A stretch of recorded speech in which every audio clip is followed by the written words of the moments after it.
कुर्बानी किस शख्स पर वाजिब है, कुर्बानी किस पर वाजिब है, इसके निसाब के बारे में तफसील से बता दें आसिफ साहब कश्मीर से। जनाब आसिफ साहब, कुर्बानी के निसाब में 5 चीज़ें देखी जाएंगी। 5, ये खूब अच्छी तरह दिमाग में बिठा लें।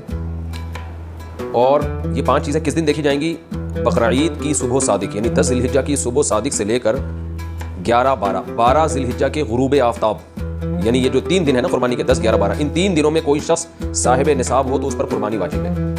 निसाब का मतलब क्या है? यहाँ पर कुर्बानी पर खूब समझ लें। सोना हो किसी के पास, या चांदी हो, या माल तिजारत हो। तिजारती माल का मतलब वो चीज़ जो बेचने की नीयत से खरीदी हो। कोई प्रॉपर्टी है, बेचने के लिए खरीदी। दुकानदार का जो जितना सामान दुकान में पड़ा होता है सब बेचने के लिए खरीदा होता है। कोई कपड़ा आपने खरीदा था, खरीदते हुए बेचने की नीयत थी, तो ये तिजारती माल कहलाता है। चौथी चीज़ है नकद रकम, कैश, यानी जो भी आपके पास बैंक में या जेब में जो कैश अमाउंट पड़ा होता है। ये 4 चीज़ें हो गई। 5वीं चीज़ है ज़रूरत से ज़ायद सामान।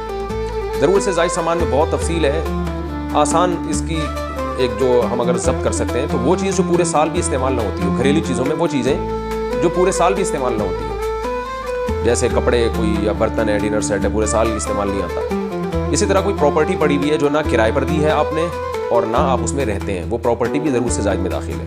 तो ये जो 5 चीज़ें हैं, किसी के पास ये 5 चीज़ें, इनकी जो वैल्यू लगाई जाएगी तो इन 5 चीज़ों का मजमुआ अगर 52.5 तोला चांदी के बराबर है। 52.5 तोला चांदी आजकल 65-70 हज़ार के लगभग है, नेट पे सर्च कर लीजिएगा।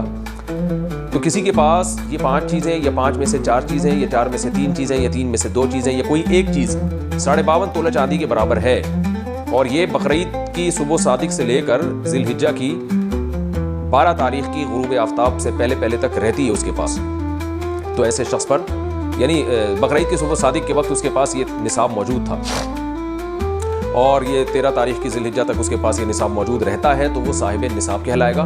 13 तारीख नहीं, सॉरी 12 तारीख, 10, 11, 12, 3 दिन, तो वो साहिब निसाब कहलाएगा और उस पर कुर्बानी वाजिब है। बशर्ते के ये जो 5 चीज़ें या 4 या 3 या 2 चीज़ें मैंने बताई हैं, इनमें से सबसे पहले कर्जा माइनस किया जाएगा, यानी कर्जा माइनस करके 52.5 तोला चांदी के बराबर बन रहा हो। इसी तरह गैस बिजली का बिल जो इनके ऊपर लाजिम है वो भी इसमें से, या जो महीने का राशन आएगा वो भी माइनस किया जाएगा। जो घर का ज़रूरी राशन होता है ना, वो भी माइनस किया जाएगा।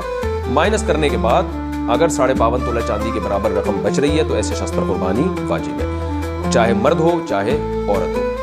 तो औरत कैसे कुर्बानी करेगी? सोना ख़वातीन के पास बहुत होता है, चांदी होती है। तो चांदी नहीं भी हो तो सोने के निसाब जो है उसके साथ अगर 1 रुपया भी है तो वो भी 52.5 तोला चांदी की कीमत देखी जाएगी उसमें भी। तो औरत कैसे कुर्बानी करेगी? उसके पास तो कैश नहीं होते आमतौर पे, तो पूरे साल जमा करे, थोड़े थोड़े अपनी जेब खर्ची से बचाया करे, या सोना को बेच कर करे।